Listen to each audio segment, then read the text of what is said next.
Yo, it's your boy RONFLIPDAJUMPMAN, and I'm back with another Jump Man reaction video to the movie Predator, Badlands. So this movie was about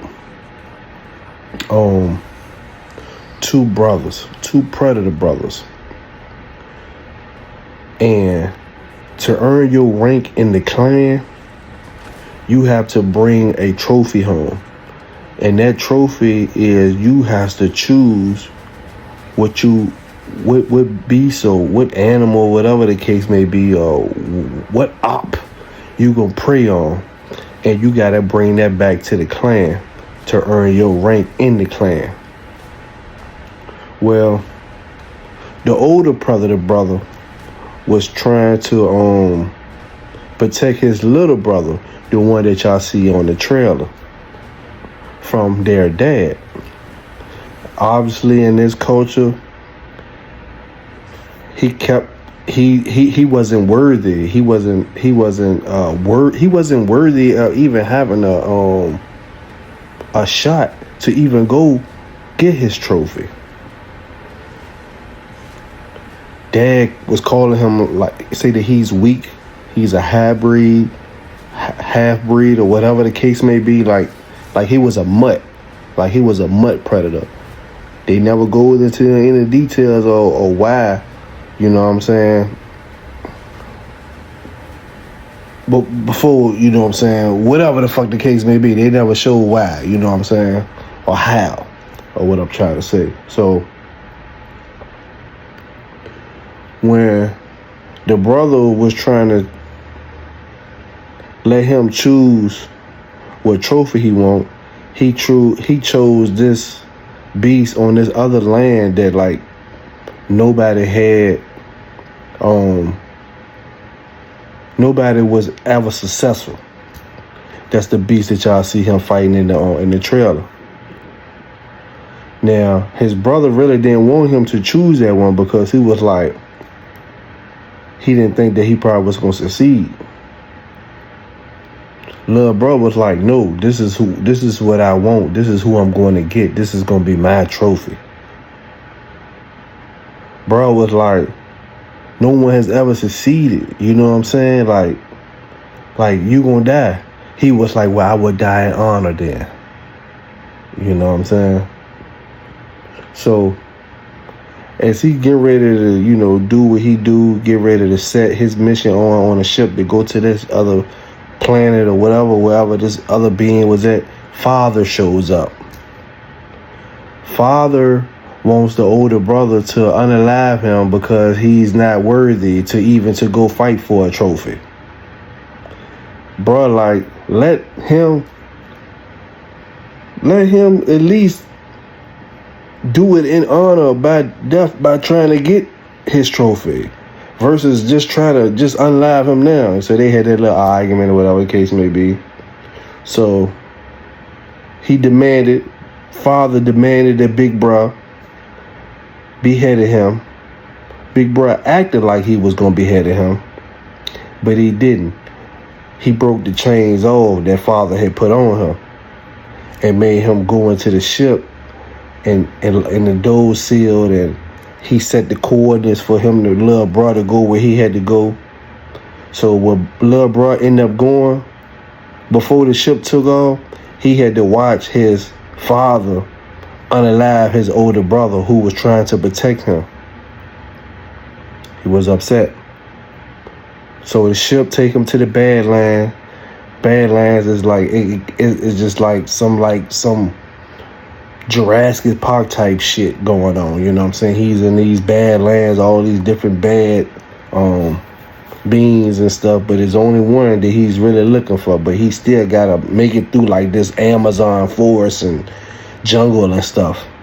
All this poisonous stuff, everything. He's the predator, but there's a lot of other things that was preying on him. You know what I'm saying? At the Badlands, you go to the Badlands, everything preying on you. So he meet a synthetic human on the way. That's the half robot body that y'all see in the trailer.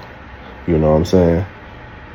They kind of help each other get through the Badlands and all this and that.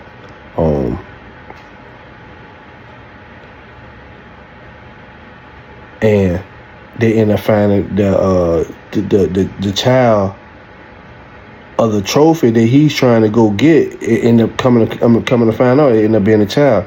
Now this being that he was trying to take down, it can like regenerate itself. Like if you cut the tail off, it'll grow back. You cut the arm off, you cut the head off. He even cut the head off, the head grew back.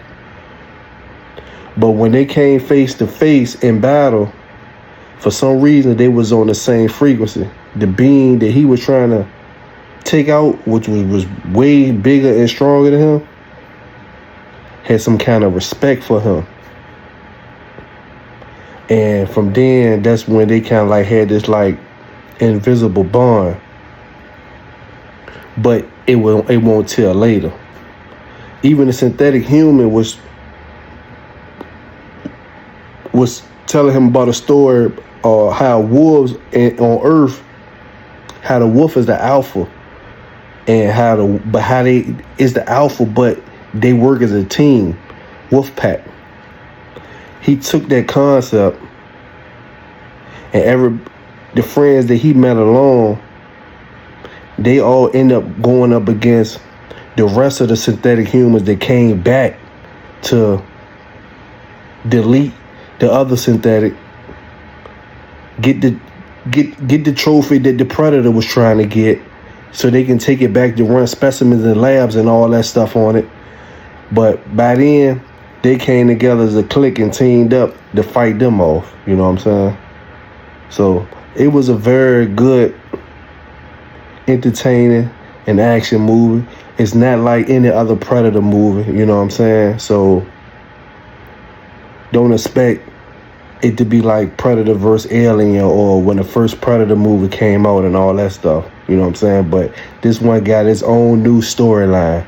You know what I'm saying? So I guess they done moved away from the Predator versus Aliens and all that stuff. So now they on some new shit. So who knows which way it's gonna go after this? But Predator Badlands was a good movie. You know what I'm saying?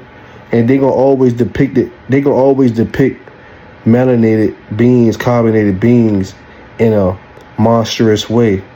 You know what I'm saying? For those who don't know, the Predator is supposed to be symbolic to the melanated people, the indigenous people of America with the locks and all that stuff. But I get this joint 5 popcorns, piece of my water. Go see it. When you watch the new movie Predator Badlands, it breaks down the inception of creation that is correlated to the Anunnaki story. Now, for those who don't understand what Anunnaki means, it means those sent by Anu to Ki. Ki means Kai. Kai means planet Earth. So the basis of the movie is operated on a Trinity principle. So you got Anu, who is a representation of Najor, and then you got Quay and Dek, which is the two brothers, that is also a representation of Enki and Enlil. The synopsis of the movie is also correlated to biblical context when you're talking about the 200 fallen angels, right? Because the father Najor, he banished his son Dek into a prison planet called Planet Jenna. When you break down the word Jenna in ancient Hebrew, it means Gehenna, which is the valley of Hinnom, which is the realm of purification and judgment. Planet Jenna was a representation of the three-dimensional energy extraction matrix, which is why Dek was sent there to look for the Callus. The Callus was a form of etheric, non-corporeal intelligence, which is primordial dark matter energy. And then you also had a faction of the Majestic 12 of what I call Ashtar Command that's connected to the Pleiadians, which is why you see them with the blonde hair. So Dr. York was right when he was talking about that in the Holy Tablets. But when you watch the movie Predator Badlands, it also demonstrates the reality of indigenous culture when you're talking about the Maasai tribe in East Africa, when you're talking about the Lox. Because the Lox was a representation of spiritual rank, ancestral power, and warrior identity.